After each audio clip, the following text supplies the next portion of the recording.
మన ముఖ్యమంత్రి గారు అన్నారు అసెంబ్లీలో హెచ్సియులో గుంట నక్కలు ఉన్నాయట.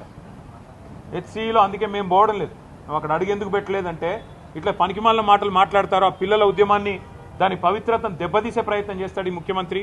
ఆయన చిల్లర వ్యాఖ్యలతో ఆ పిల్లలు కొట్లాడుతున్న దానికి అపవిత్రతను ఆపాదించి ఇదేదో రాజకీయ దురుద్దేశాలతో జరుగుతున్న పోరాటం అని చెప్పి ఆ పిల్లల ఉద్యమాన్ని కూడా మలినం చేసే మూర్ఖుడు ఈ ముఖ్యమంత్రి. అందుకే మేము కొద్దిగా దూరంగానే ఉన్నాం. మాకు కూడా ఫోన్లు వస్తూ ఉన్నాయి, అన్నా మీరు రండి, మీరు ట్విట్టర్లో పెడితే కాదు, మీరు కూడా రండి అంటున్నారు. కానీ మేము అక్కడ పోగానే ముఖ్యమంత్రి ఏమంటాడు, ఇగో ఇది బీఆర్ఎస్ వాళ్ళు చేయిస్తున్నారు, ఇదంతా మాకు తెలుసు ముదే, ఇదంతా వీళ్ళే అని ఇష్టం వచ్చినట్టు పిచ్చివాగుడంతా వాగుతాడు. అందుకే మేము సరైన వేదికల్లో ఈ అంశాన్ని ఎత్తుతాం. అటు పార్లమెంట్లో లేవనెత్తుతాం, అవసరమైతే ఇటు కోర్టులో కూడా మేము కూడా పోతాం. కోర్టుకి కూడా ఏ రకంగా ప్రభుత్వం ఇష్టం వచ్చినట్టు పోతుంది, ఎన్వైరన్మెంటల్ ఇంపాక్ట్ అసెస్మెంట్ లేకుండా ఎందుకు చేస్తున్నది ఈ కార్యక్రమాలు అని అడుగుతాం. ప్రజాక్షేత్రంలో నిలదీస్తాం.